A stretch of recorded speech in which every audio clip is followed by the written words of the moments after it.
back to another Thursday night live around the Campfire project. I'm a little bit excited about today's conversation because it's something that I've been wanting to have for some time. And today, I would actually like to dedicate this particular panel to a young man I never met, Nicholas Bunting, and I'll explain that a little bit later on in our opportunity of discussion today. Today, I'm very grateful. We've got a little bit of feedback at the moment. Am I the only one hearing that? Yeah, cool. All right, so let's see if we can knock that out. All right, give me 2 secs. All right, don't you love doing this stuff live? It wouldn't be fun if it wasn't live. Oh, it's brilliant. I love it. I love it. I love it. Stacey, your mic is muted? Yep. Okay. Cool, bananas. We'll see how we go. All right, beautiful. We'll see what happens. Look, thank you so much for being here today and opening up a discussion. Today, I'm going to start with everybody introducing themselves because we've got a really special panel today and people who do amazing things, and I would like for them to introduce themselves to tell us who they are. So I'm going to start with you, Darrel, if that's okay. Thank you so much for coming on to a panel, your first panel on it with us tonight. So welcome. Thank you very much, Scott. I appreciate being here and as the panel newbie for tonight. Hello. So I'm an amputee. I've been in the community, I became an amputee 46 years ago as a little boy when I had a run-in with a lawnmower that didn't agree with me. And I've lived a child injury, acquired disability all the way through to adulthood. And now heavily involved in the community as the president of Amputees New South Wales, representing the state and organising that charity and its community and assisting with disability around the country, as well as involved in lots of disability committees for local government and that sort of stuff. Brilliant, thank you. And so what is your full-time job? So I'm a computer scientist. So I'm an IT nerd in many respects, but I look after specialist data. But one of my passions growing up was, and it remains today, is sport, obviously. Is an interest of mine, and I'm for an odd thing, for a leg amputee, I'm a master instructor of Taekwondo as well, and a university coach. So I throw my leg around a bit. I love it. Oh. Thank you very much, and thank you for joining us tonight. Thank you. Stacey, how are you?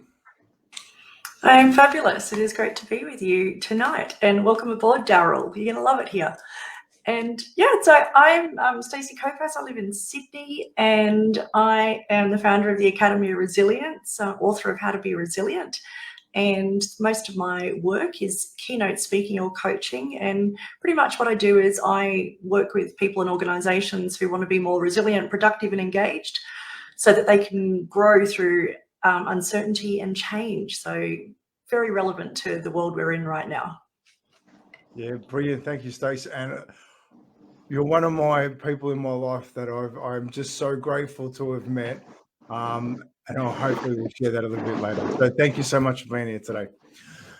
Paul Stretton-Stevens, how are you, mate? I'm fine. Thank you for having me here again today. And nice to meet you, Darrel, and again, Stacey. I'm Paul Stretton-Stevens. I'm based in the UK. I'm a future mindset coach and educator. I work with people who want to improve their future. And that comes in all sorts of shapes and guises. And occasionally we have to visit the past in order to affect the future. But we make it as painless as possible. Brilliant. Thank you very much.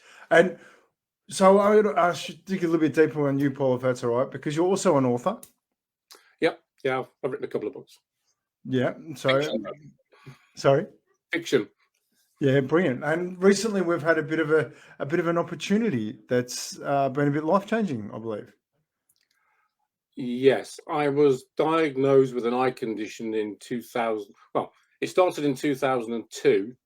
I just went for a normal optician's appointment. I should advocate everybody should do this regularly because they're more than just, giving you a prescription. They really do have a good look at your eyes. And they said, oh, you've got a cataract. So, okay. What do I do with that? He said, you need to go and get it removed. Saw a specialist, got it removed, didn't improve the eyesight. So they dug a little bit deeper. I think we had 8 years of investigation after that, various diagnoses from various specialists, none of which were the same, I hasten to add, which was a little bit confusing. And eventually I went to the Moorfields in London, which is the eye hospital here in Europe. And they said, you've got cone and rod dystrophy. So basically, cones enable you to see in the daytime and the 3D and color and movement, etc. And rods do the same at night, but in a different way. But it was unusual to have cone and rod dystrophy together. So I said, what's the prognosis? He said, well, the left eye is virtually gone because it hasn't improved. It was really quite foggy. And the right eye, we got no time scale. So he said, just go off and enjoy yourself. So, okay, so we did. So we went to live in Spain for 11 years. So, you know, like you do. So in 2015, I woke up one morning in April at Easter time, and the right eye had gone as well, considerably. And I went to the specialist in Spain, and they said, there's nothing we can do. There's no cure for this. We'll just monitor you. So then we spent large sums of money going to different specialists in different parts of the countries, different countries, and they all basically said the same. So I was medically retired and started writing books through technology, using technology, speech to text, text to speech, which was okay, but it was boring. Working, isolate. You know, when you write a book, you got your mindset, you sit down and you write it, and you just hide away for however long. But if you do that in a series, you're always hiding away. So you never see anybody. And I'm a people person, so I just started back with my coaching again. So I used to be a multi-sports coach in the Home Office here in the UK. So in 2015, I lost significant sight in both eyes and was registered severely sight impaired. And have been ever since. And until 18 months ago, I started getting these what I call flashes of clarity. So once or twice a day, without notice, it would like switch on and switch off quite quickly. So whatever I'm seeing at the time, whether I'm putting my sock on or the back of somebody's head or a tree or whatever I saw at that time was there for a second. And they couldn't account for that with the specialist. And that gradually increased to 5 or 6 times a day, 10 to 12 times a day. Until last week, well, 10 days ago, when we were walking on the beach as we do every day, and I had to stop and I said to my wife, my eyes feel strange. It's like a little electrical trickle charge going through, and I just couldn't understand it. It was really, really strange. And then the grass that was near me kind of jumped out of me like in a 3D movie, you know, when things jump out of you when you've got those glasses on. I was like, what's going on? And it was really vibrant and really green. And then my wife said, well, can you see over there? The edge of the grass. I said, yeah, I can. And I can see the people moving. And I turned around, I could see my wife. So it's been six years and to get to this point. And the left eye is better than the right. And we see the specialist tomorrow, which was a bit of a battle, I have to say, because they just said, well, we can't account for this. It's non-urgent. We'll see you in January or February. I went, what? I've got a million questions to ask you guys. So we managed to get one tomorrow. So fingers crossed. That's fantastic. And I just, when we started talking about this panel a long time ago, because we've actually talked about this panel for a while ago, and to come in today with the fact that you can see is such a gift, because that wasn't what we were planning, nor were you. So that is. And I mean, I have to say, we've thrown everything at this. I mean, we've seen so many different specialists. I've tried rare South American herbs that get held up in custom for 3 months. I think they were nearly rotten before we tried them. Reflexology, bioresonance, spiritual healing, acupuncture, you name it. We've thrown the kitchen sink at this. So I can't actually pinpoint one thing that's actually helped, except one. But there may be one thing. Was as a specialist in the States called Rudy Tanzi, and he's quite open about this. He does lots of talks with Deepak Chopra, and he's an expert in dementia and Alzheimer's. And he spoke last year about a natural drug called True Niagen. and he said it helps with building neurons and building pathways, and he takes it himself. I thought, well, if he takes it, it might be worth trying. So we've been trying, my wife and I have been taking this for 18 months. But the doctors over here don't kind of like it because it's not a pharmaceutical product. So they go, oh, no, can't be that, can't be that. So, okay, fine, if you say so. So we don't know at the end of the day, but and I don't really care. Apart from the fact it would be nice to know to help other people, and I can't really pinpoint it. Brilliant. I mean, I'm so I've got lots to talk to Paul about this because we've known each other for quite some time. This is the first time poor fella has to look at me. So yeah, most people say that, but the thing is, I mean, two ladies we know yesterday said that's a bit of a shock now, is it? Everybody's lovely. In my eyes, everything's lovely. I can imagine it would be, actually. I really could. Yeah. So, listen, thank you so much for sharing that. And yeah, no problem. It's something that, that is such a rare thing to happen and so beautiful. It couldn't happen to a better person. So I'm very grateful to hear that. The only thing we're looking for now, is it temporary or is it permanent? And that's the big burning question. Yeah. Yeah, brilliant. I mean, and that's part of the opportunity here, isn't it? Like, there's so many different things, and So, thank you for sharing that. Now, I'm going to digress a little bit because Stacey's with us only until 8:30-ish. So, I really would like to dive into Stacey a little bit right now because today's a very, very special day, and there's something about Stacey that is so dear to me that I love, and I want to unpack it a little bit because one of the things for me that when Stacey and I met, here we were at a function actually for the David Goggins conference, and we're out at a dinner. People dancing, drinking, talking around and having a grand old time. And there was a glow coming from next to the table. So I walked over and that glow was Stacey. The lady who stood out the most in that room was Stacey.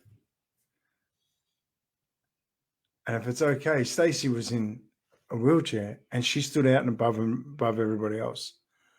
But the number one thing for me is the person that Stacey is. She is amazing.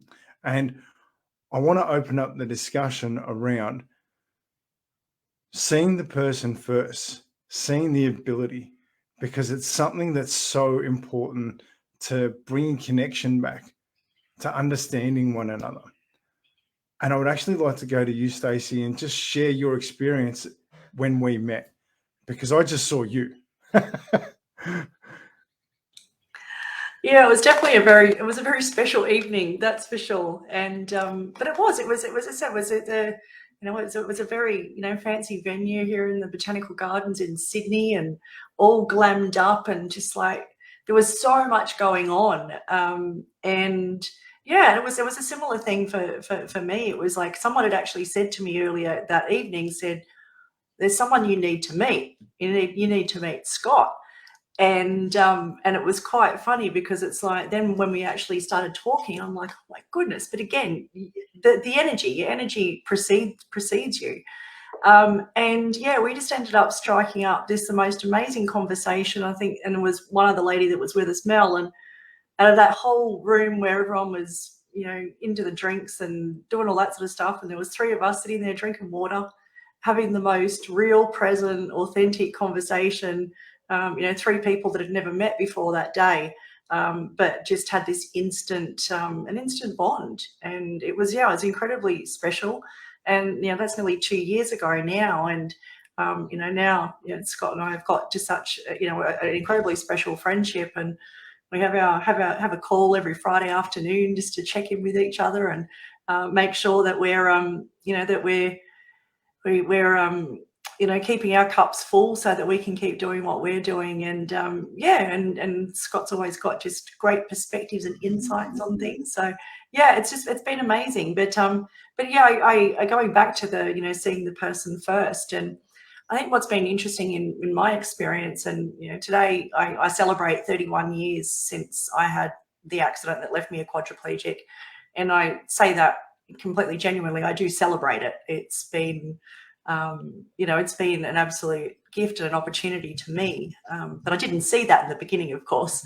I was only 12 years old. It was one of those things that I thought that my life was over at the time, because I couldn't do all the things that I used to do. I couldn't do what I'd planned to do with my life. And so I thought it was just, it was hopeless. But it took, many, many years, and probably not until I was well into my adulthood, then I began to look at the situation, and I actually realized that I couldn't change what had happened, but I could change the story I told about it, and I could change what I did next. So I just shifted it completely. I decided that I was going to be grateful for it. I decided that it was going to be a gift.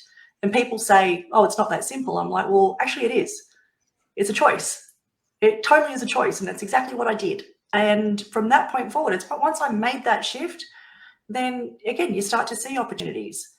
And what I realized, there was all these little snippets I picked up along the way. I used to get really annoyed with some of the conversations I used to have, where I used to have, these people come up to me, random strangers, and pat me on the head and ask what was wrong with me and all those type of things. And then I began to realize that I felt that I was attracting some of that stuff, because I was sort of shrinking within myself. I was almost, at times before that, I was sort of wanting to sort of disappear into the background.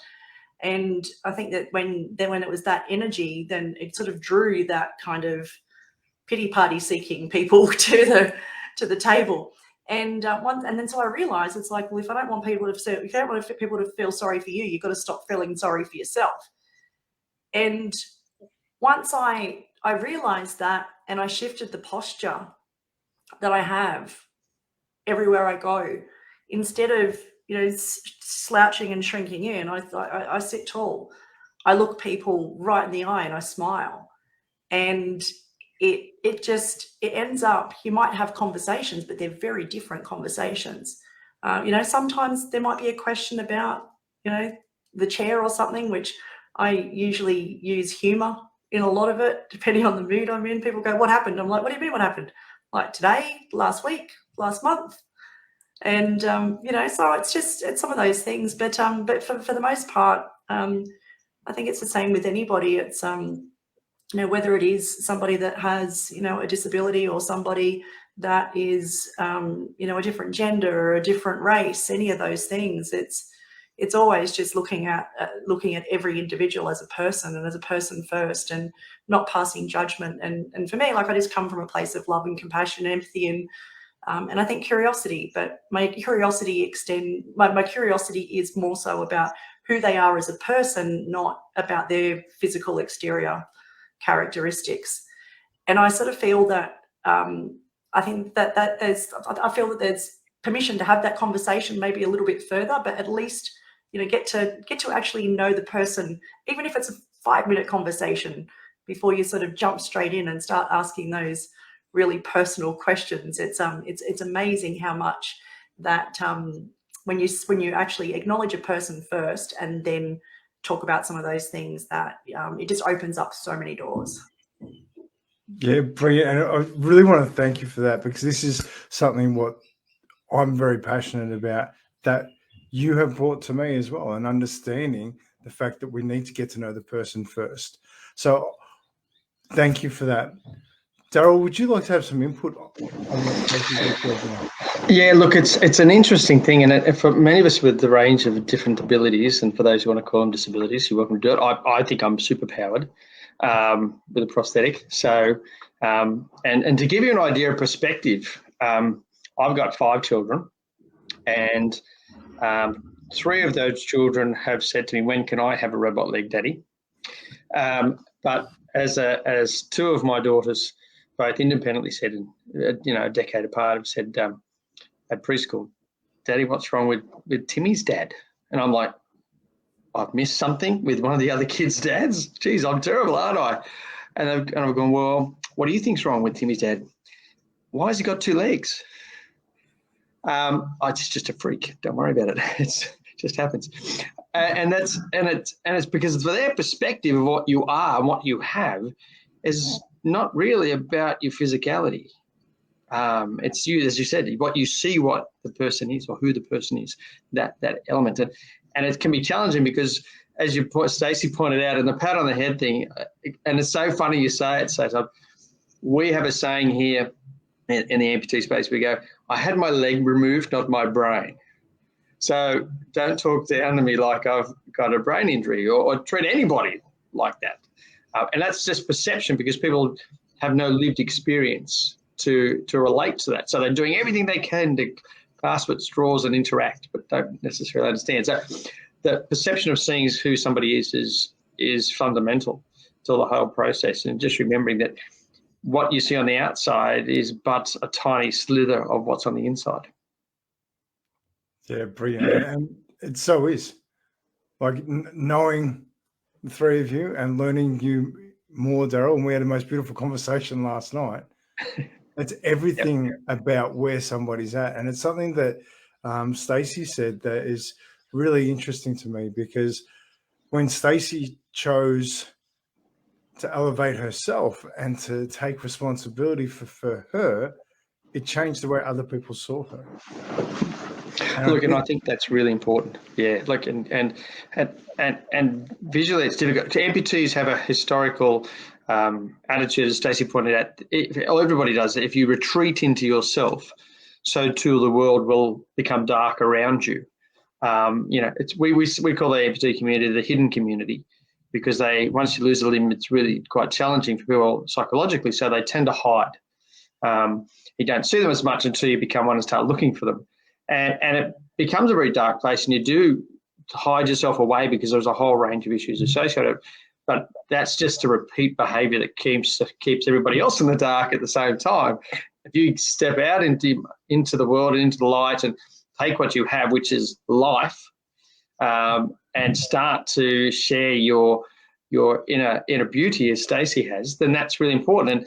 And obviously that's something that Paul does exactly the same. He's out there sharing that light that is life and what it means to be human and accept as what they are and what they have. That's the most powerful element you can share with anybody. That breaks down amazing barriers. I just want to interject there, because I think a couple of things that Stacey said and what you've said, Darrel, there, and your language patterns as well is quite interesting, because a lot of you use visual words in your language about seeing people straight in the eye and seeing people for who they are, etc., like that.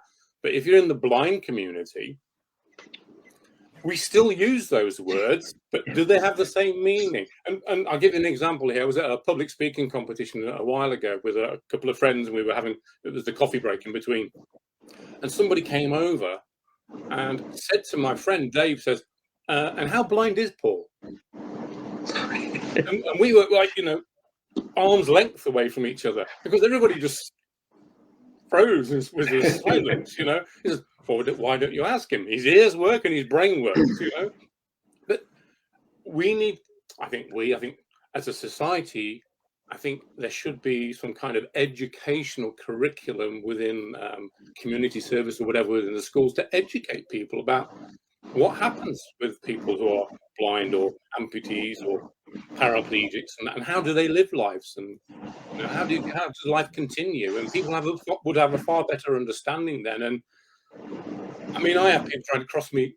I stood on the corner of the street waiting for somebody, and people trying to cross me across the road, thinking I needed help without even asking. They just grab you, woof, off you go.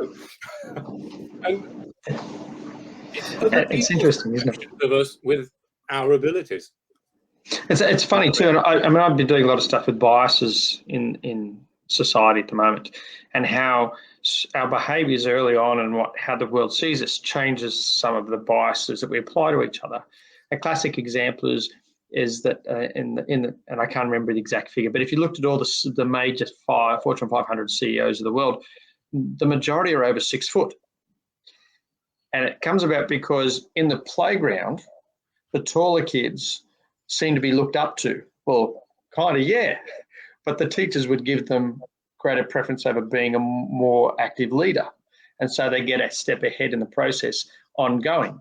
And that eventually perpetuates out into some other avenues. Then you get the unique examples like probably the four of us, where we aren't 6 foot plus, but we've had to find other ways to bring ourselves forward and achieve. But it's interesting how those biases stimulate. And whether we realise or not, they exist for us with our concepts of ability, and our perceptions in everything we do around us. All of us have biases about what we do. And the trick here, I think, is really understanding to evaluate your bias and go, hang on a minute, am I thinking the wrong things for the wrong reasons? Should I just accept how it works? And there's nothing better than having a conversation to break down the stereotypes and biases that you have in your mind of people. Yeah, I think this is what this conversation is about, because one of the things that has touched my heart completely, I worked at the Nepean School for a little bit. Now, the Nepean School is a school with kids with all different opportunities, for cerebral palsy all the way through to cancer, late stage. The medical staff and everything at this school is phenomenal. The support that they give is amazing. And it was a moment that I was invited to that just opened my heart so much. The kids actually put on a school concert, The Greatest Showman, and it was phenomenal. Kids would come past each other. Those that were non-verbal would just touch the kids that were in the wheelchairs and just let them know that they were around each other. And it was one of the most humbling experiences. I stood in the back room of this amazing performance just with tears falling down my eyes, because it was just a community of people celebrating an event and each other and doing an amazing job of it. But that brings up the question for me. Whose responsibility is it to step out? Because we've got a great community that's right there, that's doing amazing things. Is it up to that community to step up and go, see us for all we are, see the amazing people that we are? Or is it up to people to come in and see them, to walk with them? I'm actually going to ask you, Stacey, or is Darrel? Yeah, go for it. No, sorry. I think it's interesting. I think from what I've seen from my work in particularly my community, because we have historically, we have the old pirates of the ancient Caribbean. We've been around a really long time, but nobody's ever talked about it because it's been a taboo. And we are seeing such a change in culture now to talk about these taboos, well, certainly in the last 200 years, because we can't really talk much bit further back than that, but the taboos are being broken down, the conversations are still there. I think it's a mix, certainly from my perspective, of both ends of that communication chain coming together to share and look and support each other. I think it's the only way you can achieve it. But if one side chooses not to do so, then you can't share that communication. You can't break down those barriers, and you can't make the good stuff happen. Yeah, that's an interesting thing, because is it a taboo subject, or is it just something we need to talk about? Well, I think it's definitely a subject we need to talk about and should be talking about. But if we look at those things like biases and history of cultures and things, there's still quite a lot of taboo in people's minds, and that's got to be broken down as well. Yeah, brilliant. Stacey, thank you, Darrel. Look, I think one of the things that could really fast track a lot of these conversations is actually having more representation in media. I think that's something that I feel if we had media, and I'm talking about all aspects of media, whether it's TV, news, movies, the whole lot. If we had a more accurate depiction of what our community actually is made up of, then that in itself, I feel, would have the biggest impact in making change. And it didn't even, the penny dropped for me once. I was on a diversity panel, and it's quite funny because I've been asked to be on a few diversity panels, and I think the assumption is that I'm going to talk about disability and gender, and then I end up going off on tangents talking about Indigenous people and refugees because it's an area I'm quite passionate about. But it dropped for me because I had the opportunity to have a lead role in a feature film. And to my knowledge, I was the first, and I think I'm still the only wheelchair user who has had a lead role in a feature film. I've not found anyone anywhere else in the world that's done that. And part of the reason I said yes to that is because I just sort of thought, what an opportunity that is to actually have a person with, authentically cast in a role, because ultimately, people can't be what they can't see. and we hear that talking a lot about, you know, particularly gender leadership roles and things like that. But I think that, and that's why I was on this panel, and that's what I said. I said, you know, they were talking about employment, particularly with different diversity, and I said, well, if we actually had what people were seeing every day on their screens representative of the community, they would actually start to see these people in the community more. And I think that there's opportunities there, and not just to have, you know, somebody that, you know, has a disability or something in a role where so much of the character is about the disability. I think that's the other missed opportunity, is that it's almost like they put someone in a role and then suddenly it's like, oh, but we have to talk about all of this. It's like, how about can't we just have people that are just someone's friend or someone's work colleague who just happens to have a disability, rather than the disability being the, you know, the leading narrative. So I think that to me, I feel that could be it's such a great opportunity to do that. And we've seen that happening so much. There's been, you know, such a push around diversity, and the majority we're seeing it like with you know, in that is around ethnicity. So there's been a huge shift in all types of media to have more ethnically diverse casts. We're starting to see it a little bit more with, you know, with LGBTIQ plus, you know, community. But we're not seeing that with disability. And considering that, you know, depending on what stats you look at, the fact that anywhere up to 20% of the Australian community identifies as having a disability of some description, it's really unfortunate that that is not shown on our screens. Can I just interject there, because it's interesting, the cultural difference here, because here in the UK we have that and more of it. So, for example, in the BBC travel programme, there is a coloured guy in a wheelchair, and he's crawled up mountains, he's done, you know, cable, zip wires, you name it, he's done it. Just to prove, anywhere in the world he's been doing these activities. And he goes off and touring around and reports on, you know, travel and tourism. We've got Andrew Marr, who's had a stroke. He can't move one side of his body, and he presents all the political programs. The other guy, Andrew Gardner, who was shot in the Middle East by Al Qaeda, and he's a paraplegic, and he's very often just there propped up while he's giving his interviews, or he's in his chair on the side of wherever he is, and he's in Parliament, etc.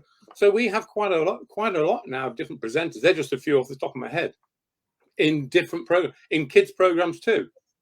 There's a lady who's on her little scooter because she can't walk, so she doesn't have a wheelchair, but she has one of these motorized scooters.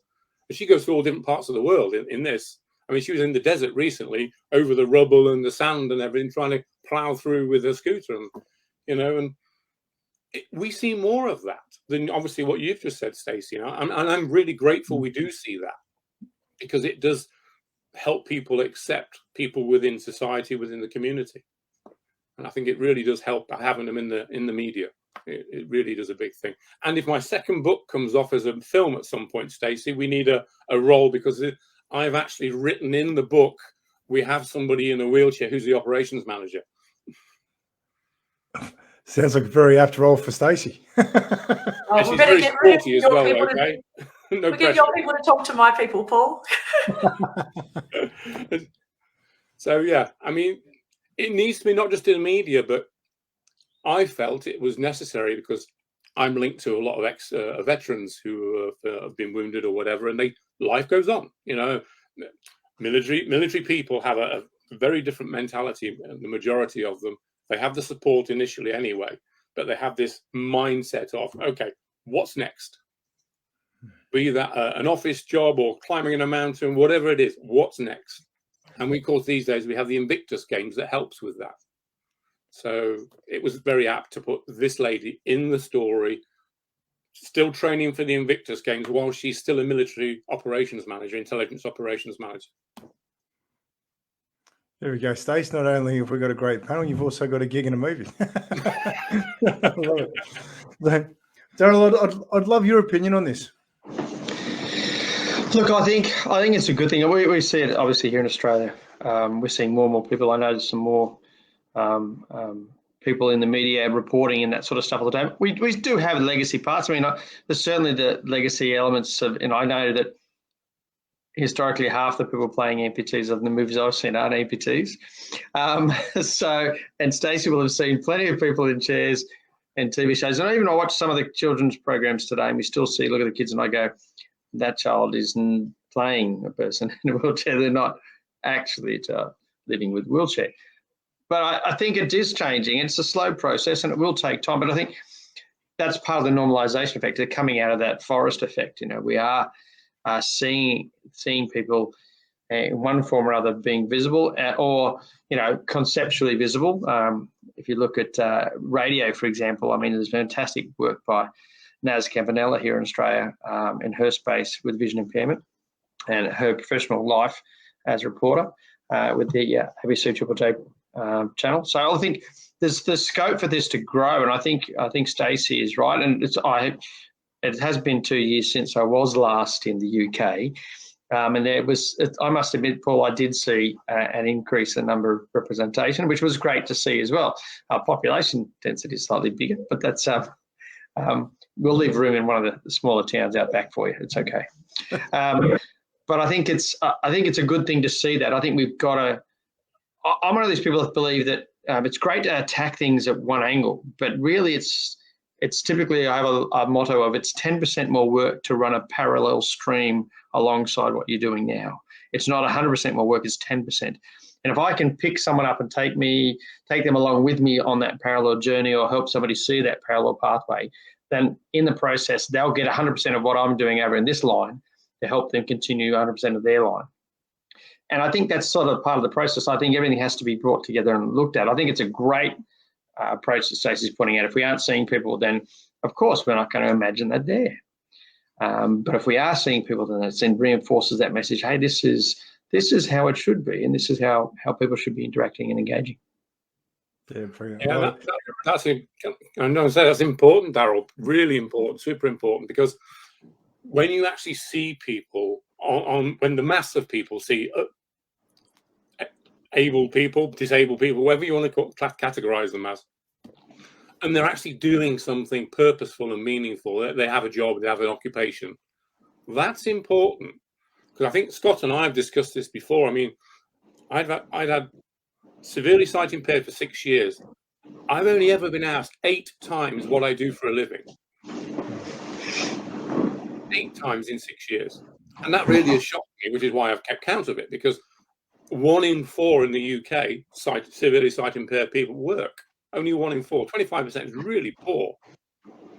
But there's that perception as well, that you don't work. I mean, I've just had a plumber come to my house the other day. He says, okay, and I rearranged all my appointments on Tuesday, so I didn't have any meetings. And he came, he said, I'll come Thursday. I said, whoa, hang on a minute. I need to see if I'm available. He says, well, what do you mean? I said, well, I work too, this sort of thing. So I think we need to understand that is so important to see people in the public eye and the roles that they can do. Yeah, definitely. I think it's a classic mistake of that bias, because we imagine that circumstance and the general populace imagines that because they don't have the lived experience we have. We don't have those events that brought us to be in a chair or lose a limb or experience vision impairment or hearing impairment, because it's where we are the 15% of the world's population. That's who we are. But still, that's a pretty big chunk of the population. But people, there's that historical element of I guess, being hidden away. And I know exactly with you guys, bring everybody forward, let the world see how shiny and bright everybody is, because that will not only change the world, it will change life for those people as well. And that's really important. 100%. Hey, Stace, I know today's your anniversary, and I know that you want to get away a little bit early. Would you like to get away a little bit early? Would you like to? Give me. I'll go another 5 minutes. Another 5 minutes. I'm just I'm torn because I'm enjoying this conversation, and I'm like, I know I need to be getting ready for. Well, yeah, no, and listen, I really appreciate that, because tonight is a very special night for you, and I know. And I'm just. Are you okay if we talk about you and Ruben for a second? Yeah, of course. I love it. So Stacey's partner is one of the most. I haven't met him, but I love him. But I can't wait to meet him But in order for you to find a man like Ruben, what did you have to do? Oh, look, it took a lot of work, and I think for me it was the same as I think anyone goes through in the process of dating. And for me, I took take the disability out of it because it was something that years ago in previous experiences of online dating and stuff like that, when I first did that, I would never show my full length pictures because I didn't want anyone to judge me. And then after, just doing, just as I've evolved and I've become more connected to myself and I've really valued myself more, I got to the point where I was like, why am I hiding this? Like, I am so happy with who I am and what I do. And if anyone's going to write me off, that's their loss. And really, I thought it was going to come down to two things. It would either be someone wrote me off or someone was a creepy devotee, which I was like, my radar for that is very finely tuned. So I knew that I would know very quickly if that was the case. So I did that. And ultimately, I didn't make anything about disability other than, okay, you could see in my pictures that I used a chair. I didn't say anything about it in my profile, which I've seen a lot of people do. But also what I did was I thought, no, I want to find the right relationship for me. So I actually hired a relationship coach, and I worked with a relationship coach for 14 months, and I started working with him in June last year. Ruben and I first connected at the beginning of November last year, and we started dating. It's our anniversary actually this Sunday, so it's been a year. But I worked with a coach. I did all these things because it was so important to me to do that. And again, it has been the benefit of all of the experiences I've had and the challenges I've had, not just through physical challenges, but through divorce and all these different things, so many disappointments and those type of things. But it was actually embracing those and being grateful for them, and then meeting a person who's also done the same. And that's such a beautiful thing when you bring together two people that have owned all their stuff, they've embraced that, they've worked hard on themselves, they've worked hard in relationships, and then when you bring that together, it's magic. So I'm incredibly grateful. And I guess probably my biggest learning through the experience with Ruben is that I told him on day 2 that I wasn't going to date him because he had 5 kids. And then I realized over getting to know someone that the person is more important than their circumstances, which I think is very relevant to the conversation we're having right now. And it wasn't about disability there, but, that was, again, something that I had a bias against.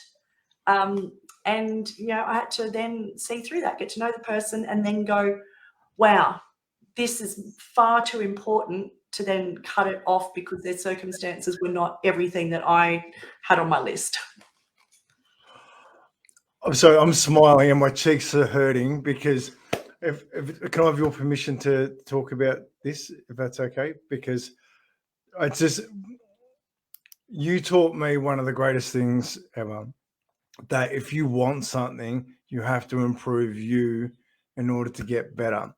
And we spoke about this, and we talked about getting a relationship coach and how it was up to you to do more for you so that you could achieve more in that aspect. And it is such a human experience to find somebody who wants to be with you and wants to spend time, no matter what. But to elevate yourself in order to get that, that's what we need to do. And it doesn't matter what your ability is. If everything seems to be okay, you still need to elevate yourself to get those magical moments. And I can't thank you enough for sharing that little journey, and with me personally, but also with us here, because you light up my life, Stacey. And I'm so grateful for you to have you in my life, because you are one of the most amazing human beings I've ever met. And to be gifted you is something very special and very dear to me.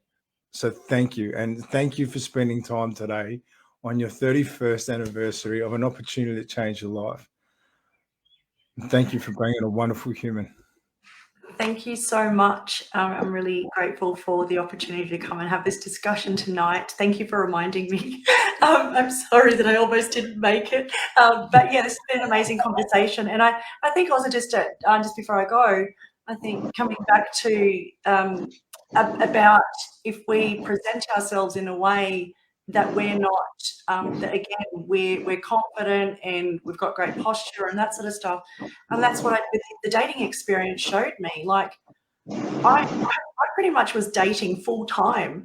I was having like 4 or 5 dates a week at times. And I wasn't having, they were very high quality people that I was meeting as well. And none of it ever focused on the disability. It was always just, 2 people that were having a great conversation, learning about each other, and down the track, some of those discussions we had. But I know that there's a lot of people that complain. I saw a couple of media call-outs lately that basically saying that dating for people with disability is such an awful experience.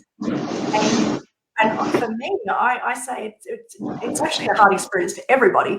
But I think again, if you make sure that you are equal to the person you're trying to attract, then you're going to have a better time of it. So it's always about being conscious and having that self-awareness about what message are we putting out to the world, because we're going to get what we're putting out. It's just that's how it works. I think that's just an epic thing for life, for all humans. Tonight is about a conversation about becoming more human, or in my eyes, humane, because right now we're seeing that. I can't, I want to keep you, but I do want you to go and get your date. So anything Darrel or Paul would like to say to Stacey before she leaves? Have a really good night. I think that's probably the best thing. Have a fantastic time and stay out as long as you like, okay? Keep doing what you're doing, Stacey. Thank you so much. It's been great. I look forward to continuing the conversation, and I will pop back in and watch the rest of the conversation tomorrow. Have a great night. Bye. Thank you so much, Stacey. Take care. Bye. Oh, what a beautiful, beautiful opportunity that is. Like, Stacey for me is one of the great people in my life, and great member of the Campfire Project. But it's in these opportunities of seeing people as humans that is so important, and I think it's the one thing that the Campfire Project does so well. So I'm going to diversify a little bit now and jump over to you for a sec, Paul, if that's okay, because one of the things that has been phenomenal in learning you, and it's your ability to really take note of what people are saying. That, for me, is a superpower that you have above and beyond a lot of people that I've ever met. Do you think that's been highlighted by your ability? Undoubtedly. I mean, I used to class myself as a good listener. In my previous roles, it was necessary to be a good listener, and I would have classed myself as a good listener. But as soon as my eyesight started to deteriorate, then I just classed myself as a super deep listener, to the point where I would listen to breath. I would, the pauses, because wouldn't have those non-verbal cues. My cues would be the breath, the pause, the silence, the slight sniff sometimes if somebody's uncomfortable, these different sounds, and you would develop those. And I'm just hoping they would continue now, because they've served me so well in the last few years. And that I've actually worked with people to help them develop more listening skills, especially leaders, because they're normally surrounded by people who want to, please them, really. There's lots of people pleasers surround leaders, and they don't really hear what they should be hearing. Don't hear those nuances within what's actually happening. And I've worked with quite a few people now, so to help them tune in a little bit more and ask more super deep questions so they can listen better. And just to listen. I particularly remember one guy who just didn't listen.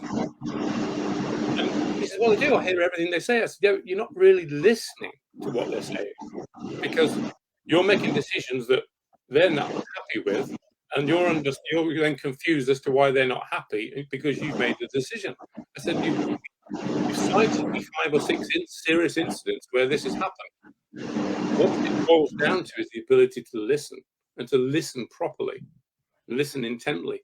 And also part of the listening is, if you don't understand or you need clarification, is to ask about that. And these seem very simple concepts, but they do pass people by in life, especially in corporate life, when things are busy and they've got projects on the go and they have multiple meetings back to back, and mobile phones are interrupting the meetings. Just a simple thing like, okay, no mobile phones, they're out the office before the meeting. Just a simple strategy like that. You would not believe how many companies don't do that. So listening encompasses quite a few strategies.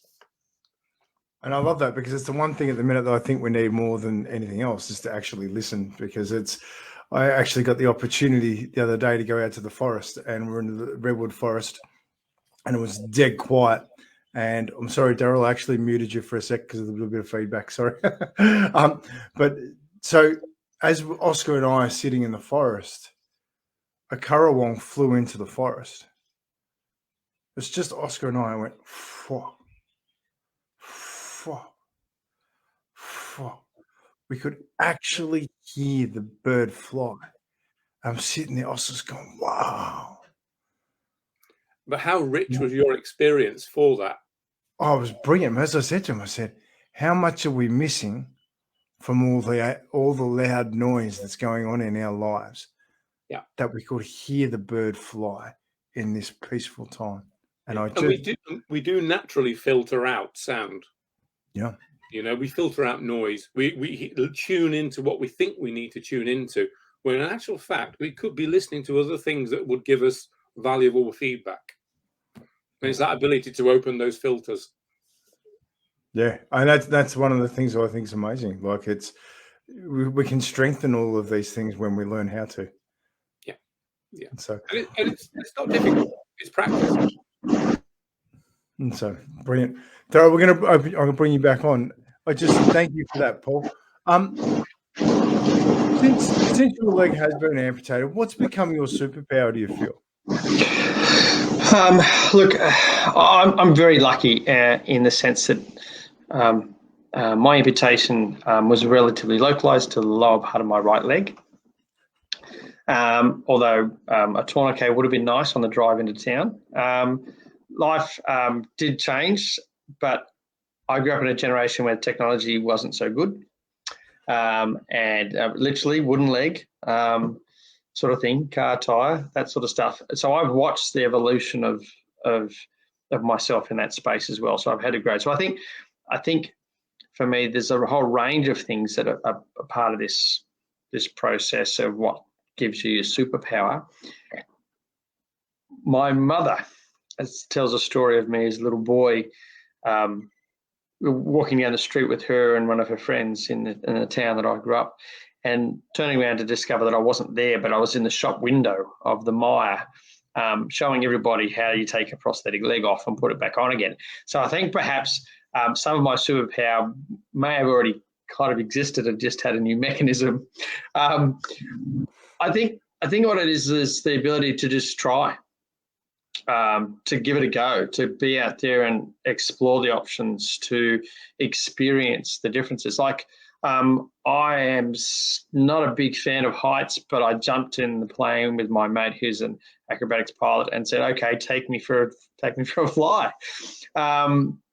I imagine my leg was strapped down, but it's getting in and having a go at things and experiencing life, and the superpower is not being afraid to understand how human beings are human. For amputees, it's a very common thing for them to be mindful of other people seeing them to be stared at, because that's just one of the things they latch onto. And I say, look, so to all people now, it's very easy to be negative about this. But what you have to remember is that a person is looking at it as we're built to see difference. That's what we're built to do. We're built to see differences. What happens is there's a bit of a gap between when we figure out what the difference is and what we should be saying. And it's that comment about smiling that I think is really important that I caught out of you earlier there, Scott, was that, you've got a choice. And I think Paul included the same. When someone realizes you're different and looks at you in the face, you can have two choices here. You can scowl, being negative and bringing that grey cloud over the top of your persona, and ultimately then, because if I smile at you, Paul, you'll smile at me. If I scowl at you, you're going to scowl at me. So I've learned from a very early age to stop and smile, wave to someone across the street, and I have very rarely had anybody do anything other than giggle, smile, and laugh back again. We mentioned running just earlier, and I was running in the park, as you know, on the weekend to do an event to encourage people to get out and do something, to be physically active, to improve their life and physicality. And while I was there was a photographer taking a big family photograph, and to break the anxiety of the crowd who could see me, but he knew I was there. He suggested I, pull a face or do something to entertain the crowd. But he had no idea I was an amputee. So to keep the rest of the crowd entertained, I took my leg off and swung it around his head. But it kept them entertained as a bit of fun. And I think that's the thing, is you got to appreciate who you are, appreciate what you can do. And I never complain that I can get more leg room when I'm flying, because I can put myself in the overhead luggage. To me, that sort of stuff is entertainment, knowing what you can do, knowing that it's yours, owning it as Paul and Stacey both said, own this, that you are all that you want to be if you want to be it. That's your superpower, So why keep it locked in a box? Open it up, find ways to let your superpower come out in its natural form, and you'll be. That's what empowerment's all about. I just love this because that's really. Sorry. I love what Darrel's just been saying. I think it's just marvelous. It really is, and it brings me back to when I used to be a physical education officer. We had one of the youngsters we were with who was an amputee, and he loved football, so he was in the team, and he was a good footballer. But I remember this particular match, somebody came in with a bit of a crunching tackle, and his leg came off. And the player who was in the tackle got up off the floor, and all he saw on the floor was this leg, this lower half of the leg, and he just collapsed there and then. And everybody, our team was in stitches, but their team was like, "Oh, what's going on? What's going on?" But he just got up, put his leg back on, and carried on, helped the guy up, and But that was down to his attitude. He was okay, fell off, no problem, put it back on, get on with the game. And everybody was very wary of tackling him then, which was an advantage to his team then, because he was quite a good player, But it's amazing that, isn't it? Yeah. It's one of those funny things. And certainly in my life experience, I've had lots of those, obviously being a child amputee. And look, my kids find it hilarious when my leg falls over in one room and I'm in the other, and I say "ow" because I've heard it hit the ground. It was very comedical of me, I guess, in high school, because I would use the leg quite actively to entertain the crowd. And I think because I embraced it early on. And one of the things that I think is really important about this image of ability is, and this concept that comes out with We the 15 and all this other stuff about seeing who I am, it's also recognizing what I'm not. I remember I played tennis. I love tennis. I'm obviously a taekwondo person, and I love sport, and I use that as a great mechanism to encourage socialization. But I remember as a teenager playing tennis for my school, representing my school in another town. And, people saying to me, "Oh, it's fantastic. You're just wonderful. You're such an inspiration. You're so brave." And I was embarrassed because I'm not brave. I'm not inspirational. I'm not that wonderful. You ask my wife. This concept of fixing these ideas because I was doing things and living life and being me made me something more. We are, but we all are if we choose to be. True. Very true. You know, I'm not elevated above other people. I think that's a really important thing to remember. We look at ourselves and go, wow, I'm fantastic. No, you look at each other and go, I'm enjoying what I'm doing. I'm me, being me, and there's things I've got to improve. There's always things to improve, but I'm living the life that I choose and what I want to share and how I want to share it. So I'm going to grab that because this is something for me that is very much been a part of a lot of the conversations I've had on the Campfire project. It's about embracing who you are, your attitude, owning you. I know for myself, just owning myself has allowed me to be the best version of me and has allowed a lot of other things to come into my life. Stacey elevated her game and she's brought this beautiful man into her life. When I had a conversation, what does it mean to be gay? One of the things that was brought up was, what was it like being you? And when I said that to the guest, like, what do you mean by that? Well, you might call it, coming out, but what was it like to just be you? Because that's in our life. If we can be ourselves and embrace that, the energy we give out is so different. And we bring people into ourselves, which is the thing I've heard over and over again tonight, which is phenomenal. So I have a question for you, Paul. Being visually impaired, not being able to see somebody smile, could you still feel it? You'd hear it in their voice. You'd hear it in their voice. You wouldn't necessarily feel it, because if you think about representational systems, you very often have to see something before you can maybe you can feel it. So when Darrel was talking about, when he was a kid and he would wave people across the street and all that sort of thing, and that's great if you're an amputee, but if you're visually impaired, you can't do that.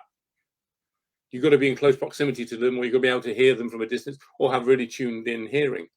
I remember walking on the beach with my wife a couple of years ago, and there was a group of teenagers, and they go, look at the blind guy, sort of thing. But it wasn't said loud. It was said so he could hear it within his crowd. But because my hearing's well tuned, I could hear what he was talking about. So I went over and had a chat with them. And they were like, oh, sorry. And all that. I said, no problem. I said, what do you think about it? And we had a good conversation. And, to have a dozen teenagers around thinking, okay, yeah, this guy's got different views and a different mindset. Because I work with mindset, and everything we've been talking about today is about mindset, because I know there are going to be amputees, there are going to be paraplegics, there are going to be visually impaired people who hide away. They hide away. They don't want to be out in the world. They don't want to be seen, especially in the early days. I think we all experience that. But it's that ability to have that mindset, that future mindset. Say, okay, I'm going to do this. Stacey said it quite eloquently just now about the coaching and dating. She had a mindset that she really wanted to do this, and she found a way to do it.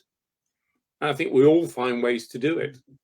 I think Darrel said he's not a hero, but in his kids' eyes and his friends and his family's eyes, I'm damn sure he is.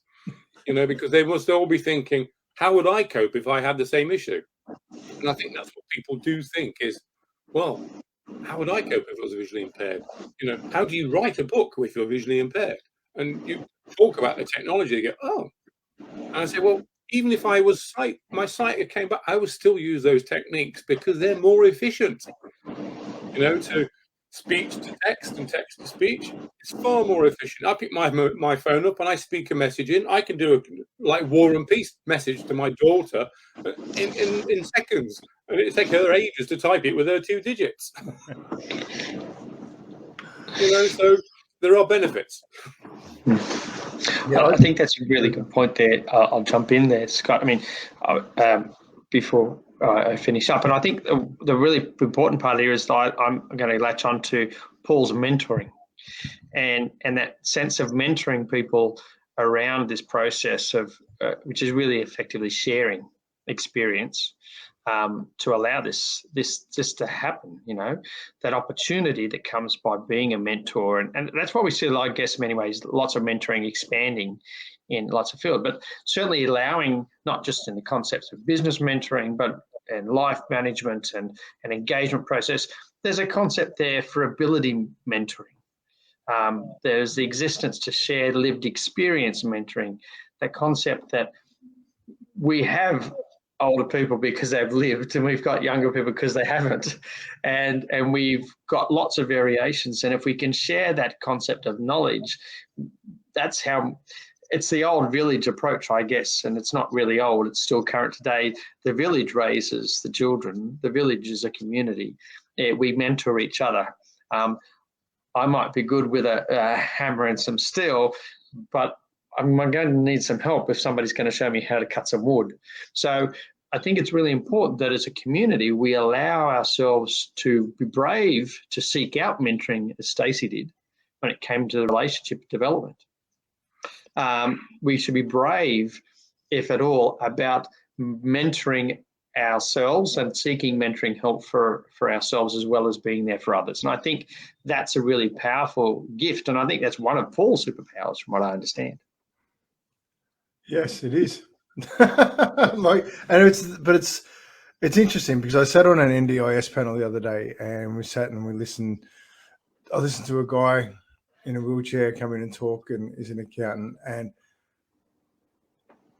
I'm just going to call a spade a spade. It was down. It wasn't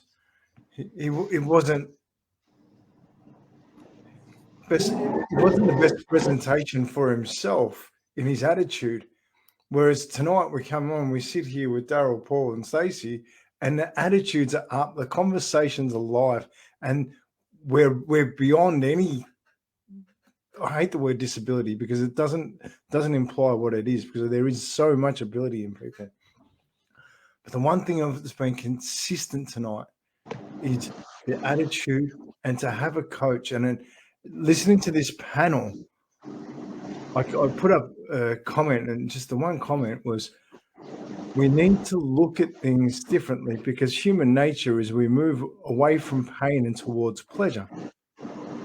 So if there's a pain point with disability, where there's a pleasure point with this ability, we'll see things differently, we'll engage more. And I would love to see more mindset coaching inside the ability faculty, so that people have a better way of seeing themselves. Because I've never met anybody who hasn't added value to my life. And there is so many amazing things. I walk the halls of the Nepean School, and every single kid blew me away with what they could do, the excitement, and it was just such a humbling experience to be gifted the opportunity to sit with kids just doing amazing things, like amazing, So listen, we've gone well over time, believe it or not. But as usual, we could keep talking for ages, and this is what I love about what we do, because it's a passionate conversation. It's a human conversation. In our society, we have all parts of society involved in our communities. We need to accept and understand and learn each other so that we can grow together, because we are one. Yeah, we all affect one another. So that's why this, for me, is just one of the most beautiful conversations. And I'm just so grateful to you all for sitting here and taking the time. But I'm going to ask you both one question. What would you like to see happen in the world of ability? I'm going to start with you, Paul, please. Based on my experience, I would like to see the disability employment advisors, which work for local government, to be better trained and to have a different mindset. Because when you have an appointment with them, when you are first registered severely sight impaired or disabled or whatever they want to call you, the first thing they do is take a couple of years to adjust to your situation. That's the first piece of advice. Take a couple of years to adjust to your situation. And that, for me, is the worst thing you can say. Why not? Okay, what do you now need to carry on with life? What do you need to adapt to? What challenges do you see ahead? Where do you see yourself going? Where are you going to be in 3 years' time? Blah, blah, blah, blah, blah. That's a much better conversation to have with somebody in that situation than take a couple of years to take stock and then we'll review where you are. What do you do for 2 years? Sit on your hands, be depressed, whatever. But that's the way they approach it. So I'd like to see that change. Brilliant. And that's awesome. Thank you. Darrel. See, there's so many things that can change and so much change that can be. What I'd like to see change, I guess, is the way that people stop to recognize each other. I think that's a really important thing to get back to that human approach and recognize it. I've got a little 4-pillar system that I think works in lots of different ways. And the very first step of that is to recognize the other person, recognize their lived experience, even if you cannot imagine it, to recognize their perceptions, to recognize their feelings, to recognize their hearts, their hopes, their dreams, because they're not going to be too dissimilar to your own. And when you stop to take stock of that recognition, you unlock a door to respect, and from respect to the ability to collaborate on the most amazing and incredible outcomes, and then ultimately to celebrate all that comes as a part of that journey together. That's what I like to see, the first step of greater recognition. Oh, I just love it. I'm sorry, my cheeks are sore because I've just absolutely adored our conversation tonight. And I just thank you, Darrel. Thank you, Paul, for this amazing opportunity, and massive love to Stacey. And especially, I'm actually going to take a little bit of time tonight. At the end, we've gone over by a bit anyway, but I'm going to read something. Today, I celebrate the 31st anniversary of an accident that left me a quadriplegic and needing a wheelchair for the rest of my life. For many years afterwards, I hated life, hated myself at the lowest points, and didn't want to be here at all. Fast forward 31 years, and I have so much love for life and myself. I am incredibly grateful for the people in my life who believed in me before I believed in myself, and for the amazing cheerleaders who have come into my world along the way. My theme for this year was love in all its forms. With all the fear, division, and intolerance in the world, love was needed more than ever, and it still is. I embraced this in all areas of my life. The most rewarding experience of this was falling in love with a wonderful boyfriend, Ruben. This time last year, we were just friends. His help in working out how to celebrate the 30th anniversary played a part. The gift he gave me for the milestone was the most thoughtful I've ever received. Photos attached. This year, I had to dig deep into my own resilience as my business got smashed yet again by lockdowns and travel bans in June. Just when things were building back up after the mess of 2020, I had to use that resilience to battle a long period of infection and swelling in my leg. The universe kicked my ass with my own foot. More than once. I fully embraced being a virtual keynote speaker when I moved into a new apartment and set up the beautiful office studio space. I finally have a place that feels like home. I loved helping thousands of people create rituals for resilience to help them grow through uncertainty and change. I loved immersing in music, especially through singing. In the process, I got my first song written credits with Ruben. I love working in my new book, Where Nothing is Certain, Anything is Possible, with a small group of writers under the coaching and mentorship of Neil Strauss. I love focusing on my fitness, health and self-care. I'm now exercising 6 days a week, something I didn't even do when I was training to qualify for the Paralympics. I love being a lighthouse, shining light without feeling like I had to save the boats. I'm filled with gratitude and I'm proud of what I've achieved in this year of love. Looking into the year ahead, I'm excited to publish my next book. I'm excited to nurture my relationship with Ruben, my close friends and family. I'm excited to be speaking with more international audiences without leaving my apartment. I'm excited to immerse in further music.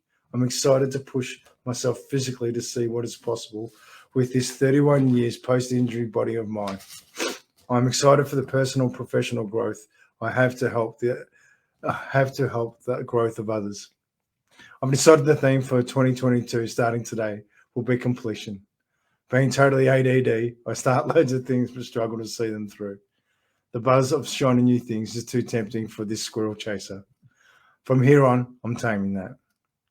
Thank you for being a part of this journey over the past 31 years. I couldn't have done this alone, and I'm looking forward to sharing the journey ahead with you. The best is yet to come. Be your best, Stacey. How can you not love a woman that sees life like that? Beautiful. On that note, I want to finish tonight with a massive thank you, Darrel. A massive thank you, Paul. And I'm just so grateful to be here having this conversation. Thanks, Scott. Nice to meet you, Darren. Thank you, Paul. Fantastic to meet you. I hope we have more conversations in the near future. And certainly the next time in the UK, I'll stop round for a pint. Sounds good. Beautiful. All right, campers, thank you so much. Back next week with another great panel. And they just keep coming because we're human and we're important. So we'll keep having these conversations. Take care, campers. Thank you. Thanks, Scotty. Cheers now.